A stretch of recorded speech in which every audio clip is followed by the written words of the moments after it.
کیا بہن بطور گواہ نکاح نامے میں درج کروا سکتی ہے؟ سوشل میڈیا پر ایک لڑکی نے پوسٹ کی کہ اس کا بھائی اور بہن گواہ درج ہیں. دلیل یہ دی کہ جب یہ ہیں تو ایرے غیرے چچا ماموں کی کیا ضرورت ہے. نکاح والد صاحب نے پڑھا ہے, شادی کے حوالے سے تقریر والدہ نے کی. کیا زبردست نکاح ہے, والد نے نکاح پڑھایا, تقریر کس نے کی؟ والدہ نے. زبردست کام ہو گیا بھائی. بہن ضرور گواہ بن سکتی ہے, بالکل. تو گواہ میں ایک مرد اور 2 عورتوں کا ہونا ضروری ہے, یا 2 مردوں 4 عورتیں گواہ نہیں بن سکتی, تو مرد کا ہونا ضروری. تو ایک مرد اور 2 عورتیں, تو وہ 2 عورتیں اپنی سگی بہنیں بھی ہو سکتی ہیں, والدہ بھی ہو سکتی ہے, کوئی بھی ہو سکتا ہے. مفتی صاحب میں نے ایک لڑکی کو پانے کے لیے بہت دعائیں کی ہیں, تہجد میں, طاق راتوں میں. میں نے اس کے ساتھ کوئی ناجائز تعلق بھی نہیں رکھا, لیکن وہ پھر بھی نہیں ملی. ایسا کیوں؟ یہ تو ہوگا, یہی تو قیامت ہے کہ آپ طاق راتوں میں دعائیں بھی مانگ رہے ہو پھر بھی وہ نہیں مل رہی. یہی تو قیامت, اور یہ کسی کتاب میں بھی نہیں لکھا ہو. لیکن میرا ایمان ہے کہ اللہ اس سے بہتر مجھے عطا کرے گا. دیکھو قرآن میں اللہ کا ارشاد ہے, ام للانسانی ما تمنا. اللہ فرماتے ہیں بتاؤ کیا انسان کو وہ ہمیشہ وہ ملتا ہے جس کی وہ تمنا کرتا ہے؟ یعنی اللہ خود بتا رہے کہ ایسا ہوتا ہے. سوال وہ پوچھا جاتا ہے جس کا جواب واضح ہو, مطلب جواب واضح ہے کہ ایسا نہیں ہوتا. باقی آپ نے جو طاق راتوں میں دعائیں مانگی تو اللہ کی رحمت سے امید ہے وہ دعائیں انشاءاللہ ضرور قبول ہوں گی. وہ نہ ملا تو اس کا آلٹرنیٹ اس سے اچھا مل جائے گا. وہ اس لیے نہیں ملا, میں نے کہا تھا نا پازیٹیو سوچنا چاہیے, تو سب سے پہلے تو اللہ کے بارے میں پازیٹیو سوچنا چاہیے. حدیث میں آتا ان عبدی ظنی بی, کیا وہ الفاظ ہیں, انا عند ظن عبدی بی, کیا اللہ تعالیٰ فرماتے ہیں کہ میرے بندے کا میرے بارے میں جیسا گمان ہوتا ہے میں اس کے ساتھ معاملہ ویسا کرتا ہوں. تو آپ اگر یہ گمان رکھو گے اللہ نے میرے ساتھ معاذ اللہ غلط کیا تو پھر غلط ہی ہوگا. اچھا گمان رکھو گے کہ جو ہوا میرے لیے بہتر. ہو سکتا ہے وہ آپ کی شادی وہاں ہوتی وہ ایسے چترول لگاتی آپ کے کہ آپ کی طبیعت ہری ہو جاتی. تو جو ہو گیا اچھا ہو گیا, اس کا آلٹرنیٹ اللہ دے دے گا. اب عین ممکن ہے آلٹرنیٹ جو ملے تو آپ کو لگے کہ یار یہ تو اس سے اچھا ہے نہیں, یہ تو اس سے اچھا ہے نہیں, یہ تو میرے چترول لگا رہی ہے, تو یہ کیا آلٹرنیٹ اللہ نے مجھے عطا کیا ہے. تو بس یقین کر لو آپ کے لیے کیا ہے, اللہ کا علم کامل ہے, آپ کا ناقص ہے. عسیٰ ان تکرہوا شیئا ویجعل اللہ فیہ خیرا کثیرا. اللہ فرماتے ہیں بہت مرتبہ تم کسی چیز کو ناپسند کرتے ہو لیکن اللہ نے اس میں تمہارے لیے خیر رکھی ہوتی ہے. تو ایمان کا مطلب ہی یہی ہے کہ جو ہو رہا ہے اچھا ہو رہا ہے میرے ساتھ. اور دوسری ایک گزارش یہ ہے کہ طاق راتوں میں مغفرت کی دعا زیادہ کر لیتے تو زیادہ اچھا تھا نا. کیا خیال ہے بھائی؟ زیادہ فوکس دعائیں مغفرت کو کرتے. آپ نے انڈین اداکارہ کی توبہ پر بیان کرنا تھا, سال گزر گیا بیان نہیں ہوا. ابھی ٹڈی حملہ کے متعلق اس اداکارہ نے قرآن کی آیت پوسٹ, متعصب ہندو پر اس پر تنقید کر رہے ہیں. کون سی انڈیا کی اداکارہ مجھے یاد نہیں بھائی. ٹڈی حملے پر کس اداکارہ نے پوسٹ کی ہے مجھے یہ بھی معلوم نہیں ہے. کون سی اداکارہ ہے جس پر میں نے کہا تھا بیان کروں گا, بھول گیا میں. کل آپ کے چینل سے ایک شارٹ کلپ اپلوڈ ہوا جس میں آپ نے 2 علماء کی وفات کا ذکر کیا, لیکن اس کلپ کا عنوان لکھا گیا بنیان میں نماز پڑھ سکتے ہیں.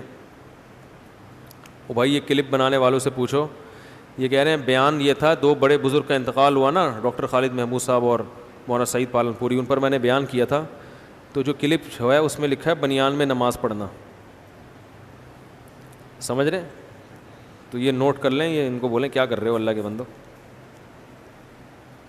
میں شادی ہال کھولنے کا ارادہ کر رہا ہوں لیکن اس میں بارات اور مہندی کی تقریب کا آرڈر نہیں لوں گا, کیا میرا یہ عمل مناسب ہے؟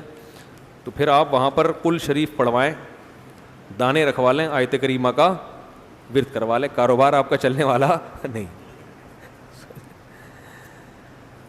بارات جائز نہیں ہے, مہندی جائز نہیں ہے, یہ ذہن میں رکھیں. لیکن یہ علماء کا کام ہوتا ہے کہ وہ بتائیں کہ کون سی چیز کس درجے کی ناجائز ہے. سمجھ رہے ہیں نا؟ کسی کو کوئی جگہ کرائے پر دینا یہ عمل جائز ہے. جب رینٹ پر دی جاتی ہے نا کوئی جگہ تو اسے کچھ گھنٹے رہنے کے لیے دی جاتی ہے. اب اس میں وہاں بیٹھ کے پکوڑے بیچے یا وہاں مصلی بچھا کے نمازیں پڑھے مثال کے طور پر آپ کسی کو گھر دیتے ہو کرائے پر, تو آپ نے رہنے کے لیے دیا نا, اب وہاں اس میں وہ نماز پڑھے یا فلم دیکھے تو کرایہ آپ کے لیے حرام ہوگا فلم دیکھنے پہ, اس لیے کہ آپ نے فلم دیکھنے کے لیے وہ گھر نہیں دیا, آپ نے رہنے کے لیے دیا ہے. اب یہ اس کا ذاتی عمل ہے کہ وہ اس میں کیا کر رہا ہے. اب اس بیس پہ کہ لوگ چونکہ گھر میں فلمیں بھی دیکھتے ہیں, ڈرامے بھی دیکھتے ہیں, تو میں رینٹ پہ صرف ان لوگوں کو گھر دوں گا جو وہاں صرف کیا کریں گے, نماز پڑھیں گے. تو اس کا مطلب آپ رینٹ پہ کسی کو گھر نہیں دینا چاہتے, یہی مطلب ہوا نا. تو رینٹ کا بزنس ہی کیا ہو گیا, ختم. جب بزنس ختم ہوگا تو پھر آپ تھوڑے دن میں جب گھر سے آپ کو صلواتیں اور مختلف قسم کے پروگرام, آپ کو وہی میسج نہیں جو الو کا پٹھے والا میسج آیا تھا ٹھیک ہے نا, اس قسم کے میسج آئیں گے تو آپ جائیں گے ڈپریشن میں. جب آپ ڈپریشن میں جائیں گے تو گالیاں دینے کا جو آپ کو گناہ ملے گا نا, وہ یہ بارات والے گناہ سے زیادہ ہوگا. تو جو شرعی گنجائش ہے اس سے فائدہ اٹھانا چاہیے. آپ گھر کسی کو دے رہے ہیں رہائش کے لیے, ٹھیک ہے, آپ بہتر ہے اس کو کہہ دیں یار ڈرامے نہ دیکھو, فلمیں نہ دیکھو, یہ نہ کرو, وہ نہ کرو, ایک اچھی بات ہے. یا نیک لوگوں کو دیں, آپ کے پاس اگر چوائس ہو تو کس کو دیں, نیک لوگوں کو گھر دیں تاکہ برکت ہو گھر میں. اور لیکن اس کا آمدن کے حلال یا حرام ہونے سے تعلق نہیں ہے, آمدن رہائش کی دی جا رہی ہے. تو اسی طرح جب آپ شادی ہال بناتے ہیں تو آپ کسی کو بھی مختلف قسم کی تقریبات, یعنی وہ آپ کو ہم اتنے 2 گھنٹے کے لیے ہال دے رہے ہیں, آپ اس میں تقریبات کریں یا نہ کریں, یہ ہال والے کا ہیڈک نہیں ہوتا, یہ اس کا ہیڈک ہوتا ہے جس نے وہ ہال رینٹ پر لیا ہے. اب وہ اس میں بیٹھ کے حج کا پروگرام کرے یا وہ مہندی کرے یا بارات کرے تو اس سے آپ کی ارننگ حرام نہیں ہوتی. ہاں اعلیٰ درجے کے تقوی کا تقاضا یہ ہے کہ آپ ان کو یہ کہہ دیں کہ بھائی یہاں بارات اور مہندی نہ کرو, یہ صرف ولیمے کے لیے. بہت اچھی بات ہے, لیکن یہ تقوی اگر آپ افورڈ کر سکتے ہیں تو آمدن کے حلال یا حرام ہونے کا اس سے تعلق نہیں ہے. بارات غلط چیز ہے, مہندی غلط چیز ہے, لیکن مہندی کے لیے ہال کسی کو دے دیا, بارات کے لیے ہال کسی کو دے دیا, تو اس سے جو رینٹ آپ کو ملے گا وہ رینٹ ناجائز, بولو نا بھائی, وہ نہیں ہوگا ناجائز. سمجھ رہے ہیں؟ میں نے دکان کرائے پر دی ہے, لاک ڈاؤن کی وجہ سے کیا کرایہ لے سکتا ہوں؟ وہ دکان چونکہ اسی کے کنٹرول میں ہے, اسی کا قبضہ ہے, تو اس چیز کا آپ اس سے کرایہ لے سکتے ہیں. آپ لوگوں نے کوئی پوچھنا ہے تو پوچھ لیں بھائی, ویسے تو سارا دن پوچھتے رہتے ہیں. جی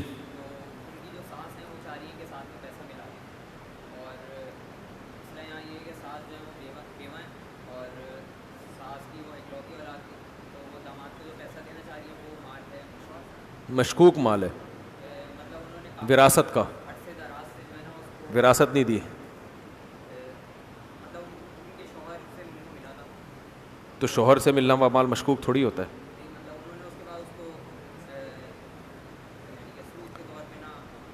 اچھا اچھا اچھا, دیکھیں جب کوئی انویسٹمنٹ کے لیے پیسہ دے رہا ہے تو اگر آپ کو غالب گمان ہے کہ یہ حرام ہے پھر تو وہ پیسہ استعمال کرنا جائز نہیں. اگر صرف شک و شبہات ہے تو پھر وہ پیسہ جائز ہے.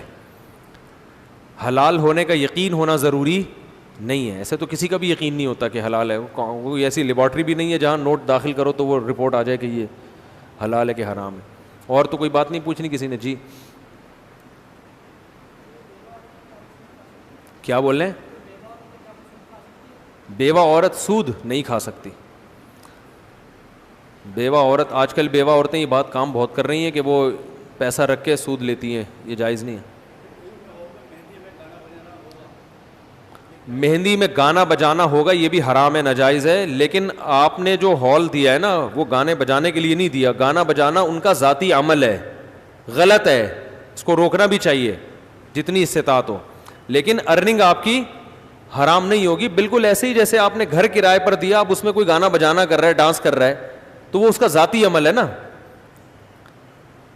دیکھو آپ کسی کو چاقو بنا کے دیتے ہیں اور وہ چاقو سے لے جا کے کسی بندے کو مار دے, تو یہ تھوڑی کہ چاقو کی پیمنٹ جو اس نے کی تھی وہ حرام ہو گئی.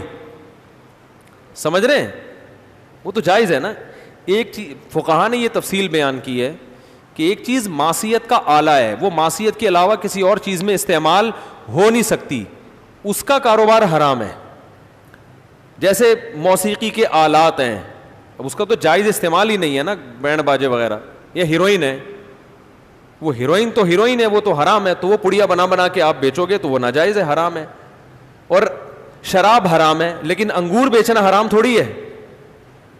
اب آپ بولو یار میں انگور نہیں بیچوں گا کیونکہ انگور سے کیا بنتی ہے, شراب بنتی ہے, یا میں انگور اگاؤں گا ہی نہیں کیونکہ انگور جو ہے نا بڑے پیمانے پر انگوروں سے کیا بنائی جا رہی ہے, شراب بنائی جا رہی ہے, لہٰذا انگور کی فصلوں کو ہی آگ لگا دوں گا میں. تو بھائی انگور ایک بہترین چیز ہے جس کا اچھا استعمال بھی ہے اور غلط بھی. جو غلط استعمال ہے وہ آپ تھوڑی کر رہے ہیں, وہ اس کا ذاتی عمل ہے. تو آپ نے ہال کسی کو رہنے کے لیے دیا, اپنی تقریبات کے لیے دیا, یا رہنے کے لیے دیا, اور ٹائم پاس کرنے کے لیے دیا, یہ ایک بالکل جائز عمل ہے. اس میں اگر وہ ناچ گانا کرتا ہے یہ اس کا اپنا عمل ہے, اس پہ وہ گناہگار ہوگا. لیکن آپ کو کی جو ارننگ ہوگی, جو رینٹ ہوگا, وہ ناجائز نہیں ہوگا. ہاں آپ نے کوئی ایسا اسٹوڈیو بنا دیا جس میں ناچ گانا ہی ہو سکتا ہے, جو صرف کس کے لیے استعمال ہو سکتا ہے, گانے بجانے کے لیے, اس کی ارننگ حرام ہوگی کیونکہ اس کا کوئی اور جائز استعمال ہے نہیں. سمجھ رہے ہیں کہ نہیں سمجھ رہے ہیں؟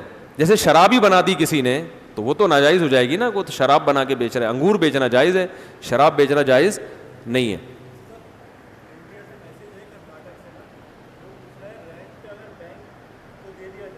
رینٹ پہ جب بینک کو گھر دیا جاتا ہے, بینک کو کوئی جگہ دی جاتی ہے, تو اس میں بھی علماء یہ کہتے ہیں کہ اس سے جو آپ کو رینٹ ملتا ہے وہ حرام نہیں ہوتا, کیونکہ وہ بھی آپ نے ایک جگہ پلیس دی ہے اس کو رہنے کے لیے. اس میں اگر وہ سودی لین دین کرتا ہے تو وہ اپنا ذاتی عمل ہے اس کا. جیسے آپ گھر کسی کو کرائے پر دیں, وہ اس نے جناب وہاں پہ سودی کاروبار شروع کر دیا تو ناجائز ہے وہ کاروبار کرنا, لیکن رینٹ تھوڑی حرام ہوگا. لیکن پھر بھی بینک کو نہ دیں تو اچھا ہے. دیکھیں سہولت کا, یہ بہت اچھا سوال کیا کہ ہم سہولت کار تو بن رہے ہیں. فقہا اس لیے کہتے ہیں دین فقہا سے پوچھو. سہولت کاری کے درجات ہوتے ہیں. سہولت کاری کے, دیکھو ایک چور کو آپ کھانا کھلا رہے ہو, اگر آپ کھانا نہ کھلاتے وہ کمزور ہو کے مر جاتا, چوری نہیں کرتا. لیکن آپ نے کھانا کھلایا, اب اس کے جسم میں طاقت آئی, اس نے ڈکیتی کی, بندوں کو لوٹ کے کھا لیا, تو یہ تھوڑی کہا جائے گا کہ کھانا کھلانا ایک ناجائز عمل تھا کیونکہ آپ سہولت کار بنے ہو. بھائی کھانا کھلایا ہم نے اس کے ایک ہیومن کی وجہ سے, ایک انسان ہونے کی وجہ سے ایک احسان کیا کسی کے اوپر. اس روٹی کی وجہ سے اس نے ڈکیتی نہیں کی, ڈکیتی اس کا اپنا ایک ذاتی عمل ہے, اپنے ارادے سے اس نے یہ کام باقاعدہ کیا ہے جا کے. تو سہولت کاری کے درجات ہوتے ہیں. براہ راست کوئی سہولت کار بنتا ہے وہ تو حرام ہے, اس کو معاونت, گناہ میں تعاون کہا جاتا ہے. واسطے کے ساتھ اگر بنتا ہے تو یہ گناہ میں براہ راست تعاون نہیں ہے. اس کو یہ کہیں گے زیادہ تر ناپسندیدہ کام ہے کہ بھائی چوروں کو کیوں کھلا رہے ہو, نیک لوگوں کو کھلاؤ نا کھانا. لیکن آپ یہ کہیں گے ڈکیتی میں اس کے, تبھی دیکھو دنیا میں کہیں بھی ایسا کیس نہیں بنتا. ایک ڈاکو نے صدر سے جا کے ایک بندوق خریدی اور کسی بندے کو جا کے مار دیا, تو ڈاکو کو تو لٹکایا جائے گا. جس جگہ سے اس نے وہ بندوق خریدی ہے اس کو سہولت کار کہہ کے اس پہ کیس نہیں چلایا جاتا کبھی بھی کہ اس کو لٹکا دیا جائے. یہ 5 روپے کا جرمانہ بھی اس پہ نہیں ڈالا جاتا.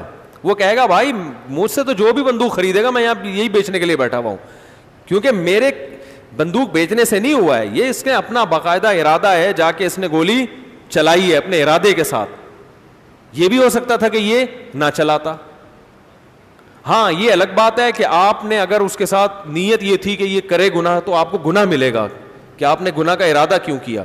تو ارننگ کے حلال و حرام ہونے کا ان سے تعلق نہیں ہے, ورنہ تو پھر کسی کے لیے حلال رہے گا ہی نہیں. حلال کے یہ جو کمپیوٹر کا تو سارا بزنس حرام ہو جائے گا, موبائل کا سارا بزنس حرام ہو جائے گا. موبائل پہ کون سا کوئی حج عمرے دیکھ رہے ہیں لوگ, لڑکیوں سے ساری سیٹنگ کس پہ ہو رہی ہے بولو نا, موبائل پہ. اور فوش فلمیں دیکھ رہے ہیں لوگ موبائل پہ, ٹک ٹاک موبائل پہ ہو رہا ہے, تو پھر موبائل بھی حرام ہو جائے گا. وہ ہو تو رہا ہے لیکن موبائل والا اس میں سہولت کار بھی ہے, وہ نہ ہوتا تو یہ سارے گناہ نہ ہوتے. لیکن موبائل کا بزنس بھی جائز ہے, اس لیے کہ یہ کام اس کے موبائل والے کے ارادے سے نہیں ہو رہا. یہ باقاعدہ جو موبائل خریدے گا اس کو نئے سرے سے گناہ کا ارادہ کرنا پڑے گا. اس موبائل کی وجہ سے وہ اس گناہ پر مجبور نہیں ہو جاتا. وہ اس کو جائز میں بھی استعمال کر سکتا ہے, ناجائز میں بھی. ناجائز میں وہ اپنے ارادے سے استعمال کر رہا ہے اس کو. سمجھ رہے ہیں کہ نہیں سمجھ رہے؟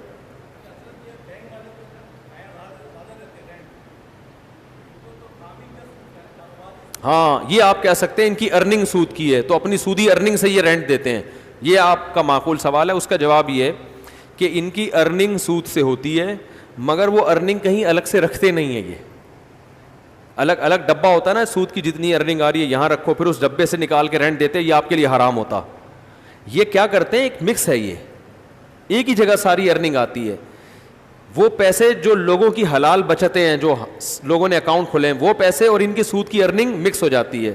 اور شریعت کا حکم یہ ہے کہ حلال و حرام جب مکس ہو جاتا ہے تو پھر اس میں غالب کا اعتبار ہوتا ہے کہ زیادہ کیا ہے. زیادہ ہے تو تھرڈ پرسن کے لیے سب پہ حلال کا حکم لگایا جاتا ہے, تیسرے آدمی اس کے لیے نہیں, بینک کے لیے نہیں. بینک کو تو یہی شریعت حکم دیتی ہے کہ جتنا حرام کمایا آپ اس میں سے وہ سارا صدقہ کرو, لیکن تھرڈ پرسن کے لیے اس میں سہولت ہے. اس کو یہ کہا جا رہا ہے کہ چونکہ مکس کر دی ہے, اس کی ہم یوں مثال دیتے ہیں, ایک آدمی رشوت بھی کماتا ہے اور اس کی تنخواہ بھی ہے, تو ہم یہ کہتے ہیں بھائی اگر حرام رشوت زیادہ ہے تو اس کے گھر کی دعوت قبول کرنا جائز نہیں ہے, کیونکہ غالب یہ ہے کہ رشوت سے کھلا رہا ہوگا. اگر حلال اس میں زیادہ ہے, رشوت کا ریشو کم ہے, تو دعوت قبول کرنا جائز ہے, کیونکہ غالب یہ ہے کہ یہ کس سے کھلا رہا ہوگا, حلال سے. تو شریعت میں پھر یہ نہیں ہے کہ 100% پہ نہیں ہے, غالب پہ اعتبار ہے. تو یہاں بھی ایسا ہی ہے.